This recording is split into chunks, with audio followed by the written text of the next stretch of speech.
Bismillahirrahmanirrahim. Alhamdulillahirabbil alamin. Wassalatu wassalamu ala nabiyyina Muhammadin wa ala alihi wa sahbihi ajma'in.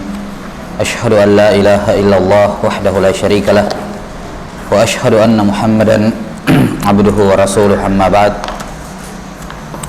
Taib, nuwasil fi qiraati wa syarhi kitab Adabid Daris wal Mudarris li Syekh Jamaluddin Al-Qasimi rahimahullah, al-mutawaffa sanad 32 ba'da alf min al-hijratin nabawiyah. Qala rahimahullahu ta'ala, masih dalam adab al-mudarris, adabud daris, adab seorang murid. Kata beliau rahimahullahu ta'ala, wa yurwa an aliin radhiyallahu anhu annahu qala, diriwayatkan dari Ali bin Abi Thalib radhiyallahu anhu bahwa beliau berkata, min haqqil alimi 'alaika an tusallima 'alal qaumi 'ammah wa takhussuhu bit tahiyyah. Di antara hak alim kepada kalian adalah kalau alim itu lagi ngumpul-ngumpul sama beberapa orang yang lain, maka kamu berikan dulu ucapan salam secara umum kepada mereka, kemudian kamu mengucapkan salam lagi kepada dia secara khusus. Ya, jadi ziyadatut tahiyyah, tambahan tahiyat, tambahan penghormatan. Ya, misalnya lagi ngumpul,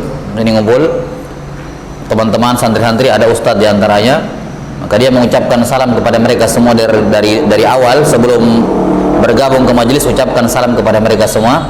Kemudian ketika mendekat ke pengajarnya, ke ustadznya, dia mengucapkan salam kembali khusus kepadanya. Lihat, ini sebagai tambahan penghormatan tentunya. Wa antajlisa amamahu wala tushiru indahu biyadik. Di antara penghormatan kepada alim, kalau lagi duduk berdua, kamu duduk di depannya. Maksudnya kalau kamu lagi ada keperluan berbicara kepada guru, mau bertanya, kalau kamu cuma sendirian, maka duduk di depan, duduk di hadapan guru, menghadap ke guru, kemudian nanya. Tidak duduk di sampingnya, apalagi di belakangnya, ya, tapi duduk di mana? Di depannya. Maksudnya duduk di depannya berhadap-hadapan, ya, bukan dipunggungi, berhadap-hadapan. Sebagaimana dalam hadis Jibril datang kepada Nabi SAW bertanya, berhadap-hadapan duduknya. Ini kalau sendiri. Kalau kamu berdua atau bertiga mau ngobrol sama guru, mau bertanya, maka kalau berdua maka satu di sebelah kanannya, satu di sebelah kirinya. Kalau sudah bertiga, sudah di depan saja, kayak sudah seperti majelis biasa, ya, di depan. Kalau berdua maka satu di kanan, satu di kiri. Ini bukan dalam konteks majelis ilmu, ya, dalam konteks duduk ngobrol-ngobrol, mau nanya-nanya begitu misalnya, atau ngobrol keseharian. Wala tushiru indahu biyadik. Ini penting. Jangan kamu berisyarat dengan tangan ketika di dekat gurumu. Ada gurunya di sini duduk, di sini duduk, ya, kemudian dia tanya, ada temannya tanya, misalnya saya duduk dekat guru saya di sini, saya di sini. Kemudian ada orang nanya kepada saya, di mana si fulan atau mana benda itu? Saya nunjuk begini, padahal guru saya dari sini. Ini tidak sopan. Jelas? Jangan menunjuk di dekat guru. Ya. Ini kamu berdiri menjauh dari guru baru menunjuk, atau kamu cukup berisyarat, misalnya si fulan di lapangan atau si fulan di sini. Jangan nunjuk di dekat guru. Ini kurang beradab.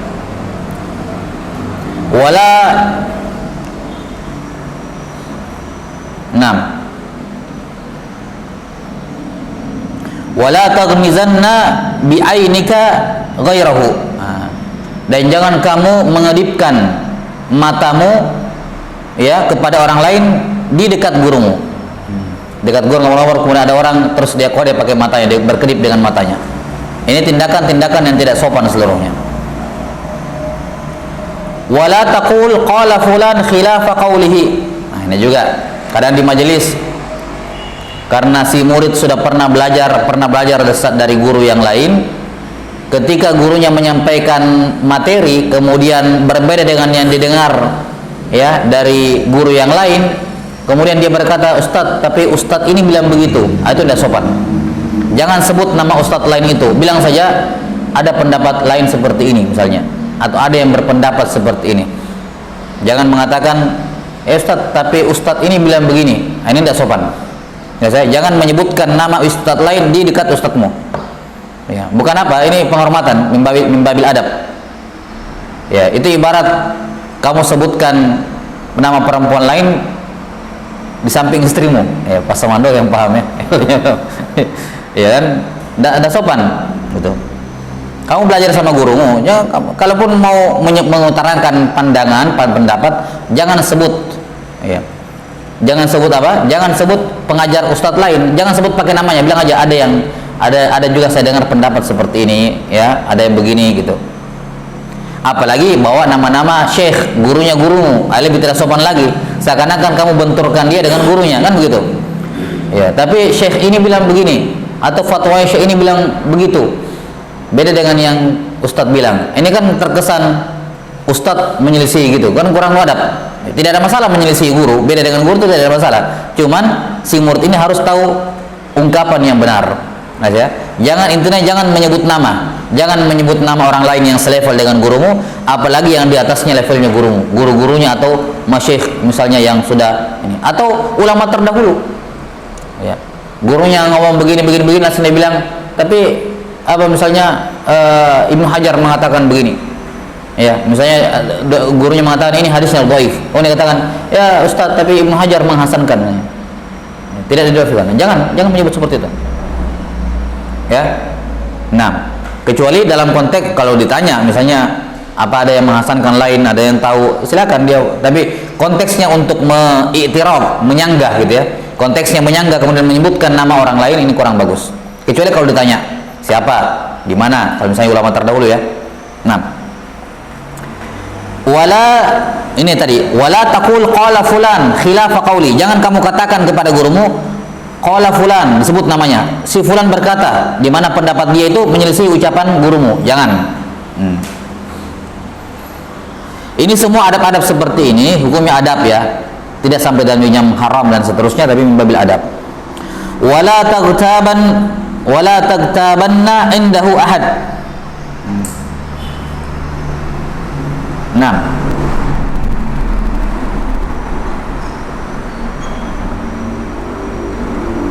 apa ini?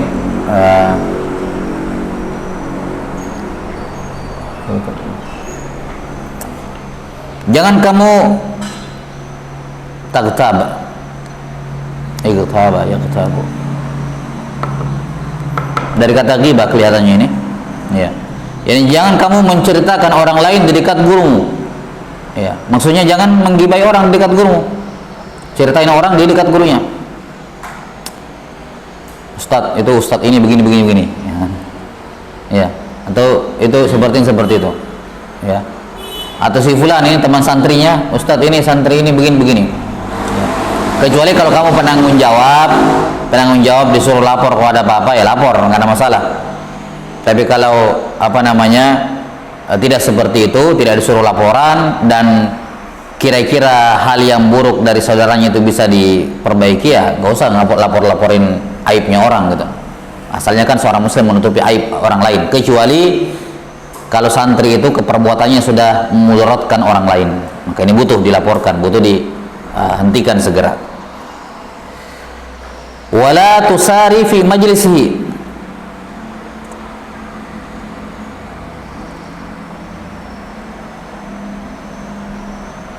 Nah, wala lama pun tasari fi majlisihi. Wala ta'khudh bi thawbihi, jangan menarik pakaiannya. Ini yang kayak gini-gini kan kalau kita di Indonesia kelihatan jelas ya. Di bangsa Arab Timur Tengah ya, adab urf mereka kan seperti itu kan, kalau kayak Nabi aja pernah ditarik ininya ya, selendang kain ini yang dipakai rida ditarik sampai berbekas lehernya, kadang seperti ditarik pakainya gurunya gitu. Kalau di sini mungkin kita tidak kebayang, kalau di Timur Tengah mungkin ada yang berbuat atau banyak yang berbuat seperti itu, maka diingatkan jangan narik pakaian guru gitu. La ta'khudh bi thawbihi wa la talih alaihi idza kasal. Jangan maksa kalau dia malas. Ya namanya guru itu manusia biasa. Kalau sudah capek ngajar, lelah lagi ini, jangan maksa datang. Dan biasanya begini, ada jauh-jauh ke rumah guru, biasanya untuk membaca kitab sedikit tipis, dikasih ta'liq sedikit, atau untuk meriwayatkan suatu kitab datang ke guru baca. Jauh-jauh sampai ke rumahnya, orang di rumahnya bilang syekhnya lagi istirahat, ya lagi capek, ya. Yang bilang saya jauh dari luar negeri ini khusus untuk ini, sayang kalau saya tidak ketemu, tolong di ini dulu, nggak bisa istirahat. Bilang dari sini, jangan maksa. Gurunya istirahat, jangan dipaksa. Kalau gurunya kamu datang bukan di waktu mengajar dan gurunya tidak mau kalau bukan jamnya, ya jangan dipaksa. Jelas ya? Karena apa namanya, guru juga manusia biasa. Kalau dia lagi bos, lagi jenuh, ya jangan jangan melas-melas untuk ini saja, sebentar saja, 5 menit saja misalnya, 10 menit saja. Enggak. Kalau gurunya istirahat atau lagi memang tidak mau, ya sudah, jangan dipaksa. Ya. Nah, wala tashba' min tuli suhbatihi, jangan merasa puas duduk bermajelis dengan guru. Memang punya banyak guru itu bagus, tapi kalau banyaknya sedikit-sedikit, artinya yang sebentar, yang dia belajar sama sini cuma sebentar, ya belajar di sana cuma sebentar, 3 bulan pindah, 6 bulan pindah, pondok lagi, ya 6 ya sampai sini, baru setahun, 6 bulan pindah, setahun pindah, nggak tenang gitu. Ini kurang bagus. Kita dulu di pondok ada ungkapan hubbul intiqal alamat mati konyol. Senang pindah-pindah pondok itu tanda mati konyol. Karena apa yang kamu dapatkan cuma setahun, ya. Oh, saya sudah lama di sini 6 bulan belum berhasil, belum dapat apa-apa, pindah lagi. Ya kecuali memang pondoknya kosong ya dari pelajaran. Tapi kalau pelajarannya bagus, kemudian padat, terus kamu nggak dapat manfaat, bukan pondoknya yang salah, kamunya. Kalau kamu seperti itu, biar kamu pindah ke pondok manapun, tetap begitu hasilnya. Kamunya yang bermasalah. Kamu nggak sabaran, ya. Sudah begini lama, sudah 6 bulan saya belum bisa apa-apain. Terus siapa yang salah? Kamunya. Kalau mental seperti itu kamu bawa, tidak sabaran, kamu pindah ke pondok lain, sama hasilnya. Dan kebanyakan seperti itu. Saya sendiri punya beberapa kawan-kawan yang saya kenal, kerjanya gitu, pindah-pindah pondok, sampai sekarang nggak tahu kemana, nggak jelas. Jelas sampai sini? Ya, maka jangan dia bosan untuk duduk dengan seorang guru, istifadah darinya. Ya, kalau ada yang kurang, dia sebelum dia salahkan gurunya, sebelum dia salahkan sistem pendidikannya, ya, cek dulu ke dirinya sendiri. Kamu ini sudah lakukan hal yang benar atau tidak? Karena cara belajar itu juga ada tuntunannya dari para ulama terdahulu. Tinggal kita ikuti caranya mereka belajar.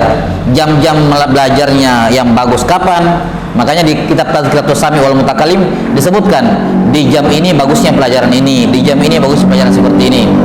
Mereka sudah, itu berdasarkan pengalaman semuanya. Nah, jangan sampai kamu metode belajar kamu tidak sesuai dengan cara belajarnya para ulama terdahulu, sehingga kamu tidak mendapatkan hasil yang diinginkan, diharapkan. Kamu bikin cara belajar sendiri. Nah, tidak perlu bikin cara belajar sendiri, ikuti saja pendahulu yang sudah berhasil. Nah, maka jangan latashba, jangan merasa kenyang karena berguru lama sama seorang guru. Kayaknya saya sudah lama sama Ustadz Fulan, udah saya mau pindah lagi ke tempat lain. Jangan. Sufyan ibnu Uyainah rahimahullahu ta'ala, beliau mulazamah kepada Amr bin Dinar selama 20 tahun. Fokus ke guru, satu guru 20 tahun. Sampai-sampai ketika Amr bin Dinar sudah tua, sudah tidak jelas ngomongnya, Sufyan ibnu Uyainah cuma dari jauh, cuma lihat mulutnya gurunya buka tutup, dia sudah tahu apa yang dia bilang. Dia sudah bisa baca bibirnya gurunya, saking lamanya mulazamah. Ya. Demikian pula seperti Al-Humaidi sudah disebutkan kemarin, mulazamah kepada Imam Syafi'i sampai meninggal. Ya, sampai Syafi'i meninggal. Demikian pula Imam Ahmad, Imam Syafi'i juga mulazamah kepada Imam Malik rahimahullahu taala. Ya. Dan tidaklah kita temukan biografi para ulama dimanapun kecuali disebutkan dia berguru sekian tahun kepada si fulan. Jangan baru setahun, 2 tahun, kemudian ya, apa yang mau didapatkan? Apa yang mau didapatkan? Jangan bosan untuk duduk. Jangan jenuh. Artinya kalaupun selesai, ya kan, sekarang kan untuk penghematan atau dengan supaya bentuk evaluasi yang lebih bagus, Sistem pendidikan dibatasi 3 tahun, 4 tahun. Selesai itu 3 tahun juga, kalau bisa jangan pulang, mulazamah dengan seorang guru. Karena 3 tahun itu yang kamu dapatkan cuman 3 tahun, 4 tahun cuman apa ya? Kulit-kulitnya doang. Artinya basic di semua bidang. Pendalamannya enggak bisa 3 tahun, 4 tahun enggak bisa. Butuh lebih daripada itu. Ya, butuh lebih daripada itu. Itu sudah bisa membuat kamu mandiri, setidaknya sudah bisa ini sendiri, ya, sudah kalau mau cari permasalahan sudah bisa referensi dan seterusnya. Tapi untuk apa namanya spesialis di suatu bidang enggak cukup, sama sekali enggak cukup. 4 tahun itu hanya untuk seperti yang saya katakan dulu, apa? Punya basic di semua bidang. Dia bagus di mustalah, bagus dia sudah punya basic usul fikih, dia bagus di ilmu nahwu, sharaf, balaghah, dia sudah punya basic semuanya. Ya. Setelah itu baru takhasus ke bidang tertentu, mau kemana? Nah, di situ lebih dalam lagi, pembahasannya lebih dalam lagi. Itu tidak akan selesai dalam waktu 3-4 tahun. 6. Mungkin kalau kamu dari awal takhasus di satu bidang, mungkin, ya, jelas ya. Tapi apa namanya? Kalau ingin takhasus di berbagai bidang, apa punya basic di berbagai bidang, ya cukup. Nanti tinggal dikembangkan sendiri. Tapi tadi dia tidak akan takhasus, tidak akan spesial, tidak akan menjadi spesialis di satu bidang tertentu dengan waktu seperti itu. Jelas? Karena itulah para ulama, ya, apa namanya, mulazamah dengan guru mereka. Katanya wala tasba' min tulis suhbati, jangan kamu merasa puas untuk duduk karena sudah terlalu lama apa mulazamah dengan guru, jangan. Fa inna ma huwa 'alaika kan nakhlah tantadhiru mata yasqutu 'alaika minhu syai'. Karena gurumu itu bagaikan pohon korma yang kamu nunggu kalau ada yang jatuh. Apa jatuh? Nah, ini keilmuannya, fawaidnya, ya, fatwanya kamu apa namanya, kamu ambil adabnya, akhlaknya. Tidak pernah ada ruginya mulazamah dengan seorang guru. Segala hal kamu bisa ambil dari dia, akhlaknya, ibadahnya, ya, semuanya. Kemudian kata beliau rahimahullah, wa min adabil muta'allim an yataharra ridal muallim wa in khalafa ra'ya nafsih. Di antara adab seorang pembelajar adalah menjaga keridhaan gurunya walaupun itu menyelisih pendapat pribadinya. Nah, yakni kadang ada seorang murid punya tipikal, misalnya ya, punya tipikal yang dia ini tidak suka kalau seperti itu, jelas, tidak suka seperti itu atau tidak suka dikasih seperti itu sama orang, ya. Tapi ketika gurunya yang melakukan itu kepada dia harus tahan itu, ya. Dia harus tahan, ya, raih keridhaan guru walaupun itu mengharuskan dia tidak nyaman, tidak enak. Ya, orang yang belajar lama kepada seorang guru kadang sudah mengalami berbagai macam peristiwa. Sudah pernah dikesebar diri di majelis, sudah pernah malah mungkin sebagian yang diusir dari majelis, ada yang pernah di apa namanya, di tanda kutip dikasih malu-malu di depan majelis. Itu semua tidak ada yang suka, tapi yang berhasil adalah yang menahan mentalnya, tidak malu, tidak marah, tidak ini, lewat itu semua. Itu yang berhasil.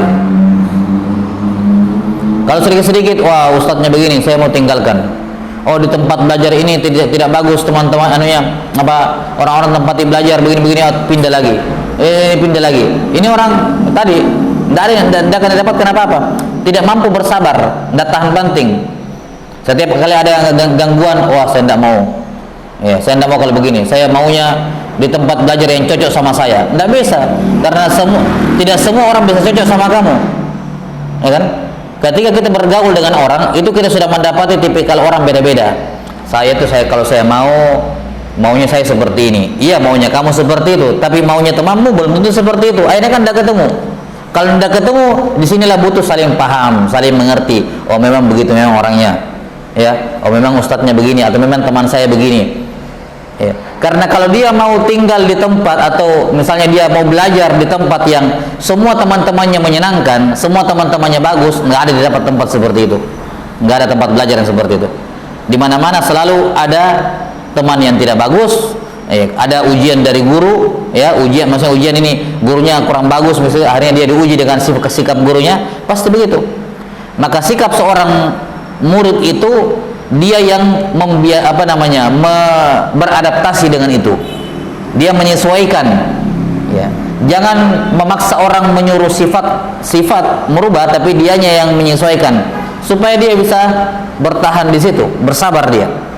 Ya. Sudah sampai sini? Nah, termasuk di sini berhadapan dengan guru. Dia berusaha untuk mencari keridhaan gurunya, walaupun itu konsekuensinya dia kadang sakit hati.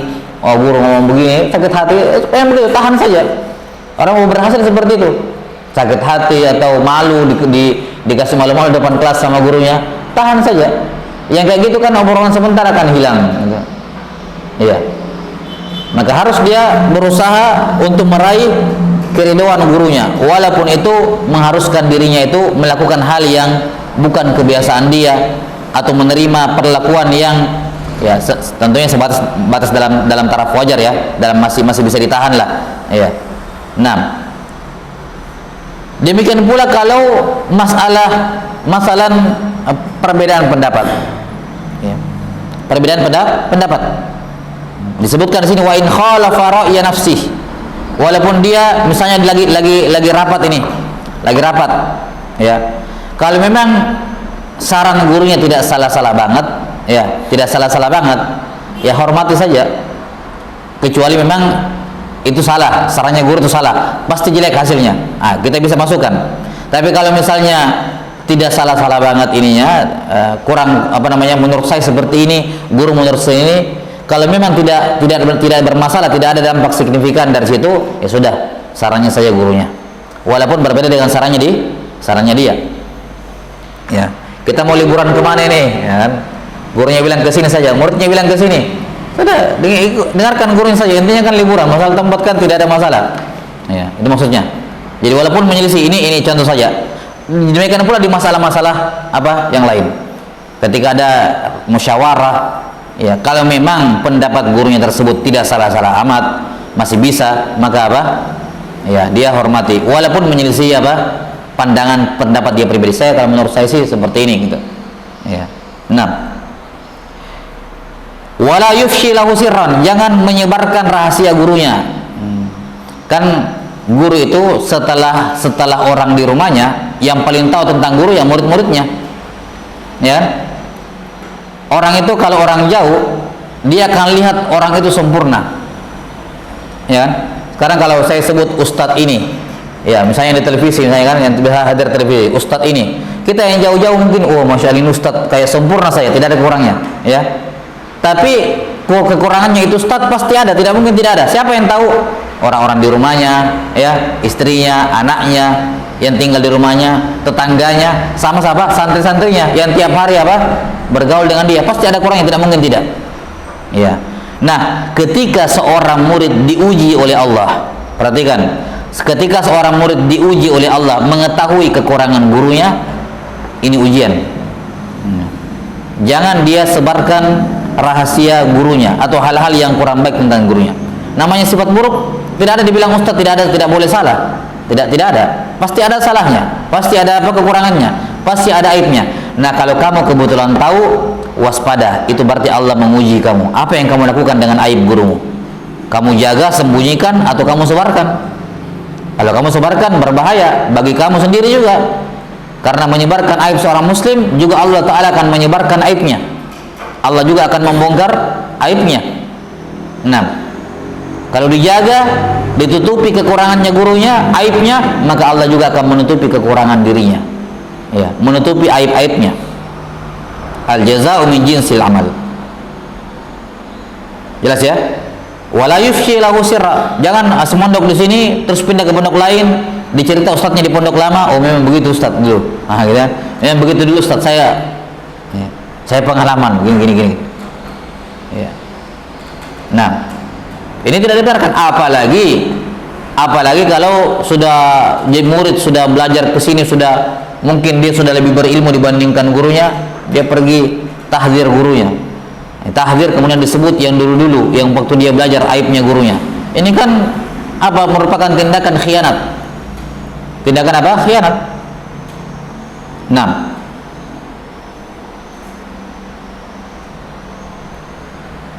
wa an yarudda ghibatahu idza sami'aha.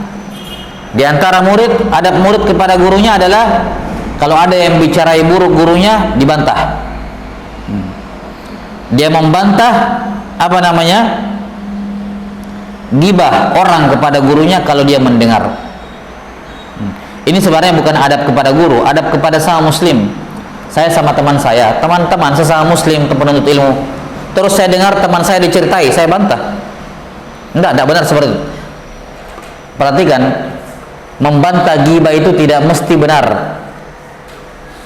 Walaupun saya salah, saya bantah tidak ada masalah. Maksudnya begini, ini teman saya, orangnya memang kikir, pelit, ya, kikir, pelit.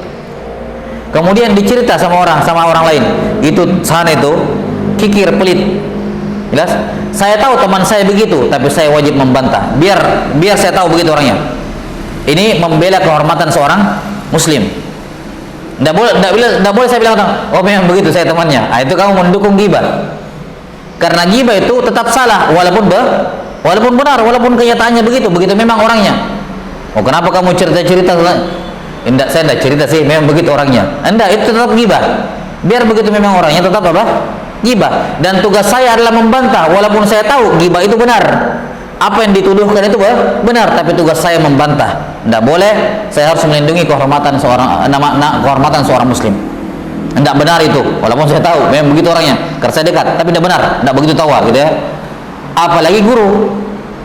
Ya. Walaupun dia tahu gurunya begitu, memang saya dekat dengan guru saya tahu begini, ada yang ceritai, dia bantah. Enggak seperti itu guru saya. Ini bentuk apa? Menjaga kehormatan. Siapa yang melakukannya, maka Allah Ta'ala juga akan menjaga kehormatannya. Ya.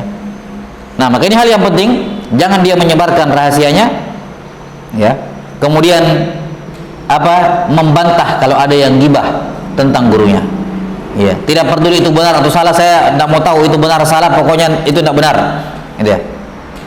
Jelas ya, itu tidak benar, dia harus membantah. 6. Fa in ajaza faraqal majlis.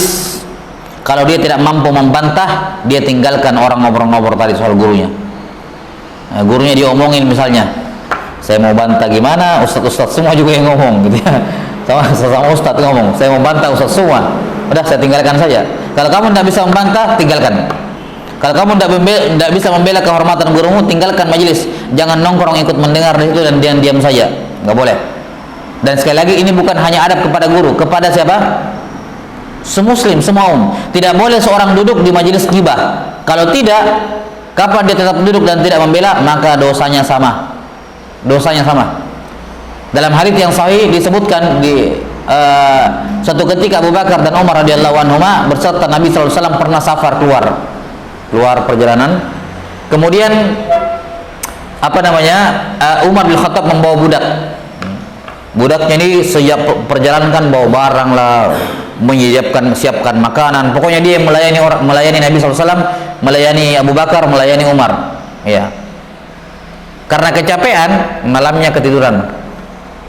Lewat bablas tidurnya, nggak bangun tepat waktu. Ya, tidak bangun tepat waktu. Akhirnya Umar bin Khattab menyindir. Beliau berkata kepada Abu Bakar, kayaknya malam kali ini malamnya sangat panjang. Menyindir yang masih tidur. Ya, kayak kalau kayak kita apa ya? Apa namanya? Ini orang tidur terus ya. Kayak masih malam saja gitu. Kita nyindir. Ya, nyindir ini kalimatnya Umar bin Khattab radhiyallahu anhu. Beliau ngomong ini kepada Abu Bakar. Dan sampai sini, ini apa hukumnya? Ghibah. Menggibah ini. Maka setelah budaknya bangun, Umar berkata kepada budaknya, kamu datang ke tendanya Nabi sallallahu alaihi wasallam, bangunkan beliau untuk makan sama-sama, sarapan. Maka budaknya datang kepada siapa? Nabi sallallahu alaihi wasallam, kemudian mengatakan, ya Rasulullah, Umar mengundang Anda untuk makan. Kata Nabi SAW, saya sudah makan. Kata Nabi SAW, mereka berdua sudah makan tadi. Ya, mereka berdua sudah makan. Maka pulanglah budaknya, mengatakan Rasulullah SAW tidak mau. Katanya kalian berdua sudah makan. Wah, kata Abu Bakar sama Umar, kapan kita makan? Ya, kapan kita makan? Tidak pernah makan, kita tunggu beliau. Akhirnya karena kan tidak mungkin Nabi berdusta, ya kan? Nabi tidak mungkin berdusta. Ya, antara ini pasti cuma saya jelas-jelas saya dan Abu Bakar, kata Umar ya. Kita berdua ini jelas-jelas belum makan. Nabi bilang kita sudah makan. Tidak mungkin Nabi yang salah, pasti kita yang salah. Tidak mungkin Nabi bohong. Masa Nabi mengatakan kita sudah makan padahal kita belum? Salah satu yang salah pasti kita, kan begitu. Akhirnya cepat-cepat mereka berdua datang kepada Nabi sallallahu alaihi wasallam. Ya Rasulullah, kami belum makan. Anda katanya mengatakan kamu sudah makan. Kata Nabi SAW, betul, kalian berdua sudah makan. Yang mananya ya? Kalian berdua sudah makan. Saya melihat dagingnya di dalam tubuh kalian. Maksudnya apa? Ketika menggibah tadi kamu makan bangkai saudaramu sendiri. Ya, saya lihat itu kalian sudah makan dengan makan bangkai saudara sendiri. Ya. Tidak sampai sini. Sisi pendalilannya bahwa yang menggibah di sini Umar, Abu Bakar diam, tidak gibah. Tapi Abu Bakar tidak membela. Yes? Diam mendengar tapi tidak membela. Maka Nabi mengatakan kalian berdua sudah makan. Menunjukkan bahwa apa? Yang omongin orang sama yang mendengarkan hukumnya sama. Sama-sama ngomongin orang. Dan sama-sama dosanya. Karena itulah kalau ada diomongi saudaranya tentang keburukannya, kejelekannya, dibela. Tidak peduli itu benar atau salah. Saya kenal orang yang tidak, pokoknya tidak benar itu. Kalau tidak bisa bela, tinggalkan. Kalau tidak, kamu dihukum sama seperti yang menggibah tersebut. Ya, wallahu taala alam bisawab. Naktafi bihadzal qadar wal ilmu indallah. Nas'alullah taala yu'allimana mimma yanfa'una wa yanfa'ana bima 'allamana innahu waliyyu dzalika wal qadiru alaih. Subhanakallahumma bihamdik asyhadu an la ilaha illa anta astaghfiruka wa atubu ilaik. Sallallahu ala nabiyyina Muhammadin wa ala alihi wasallam.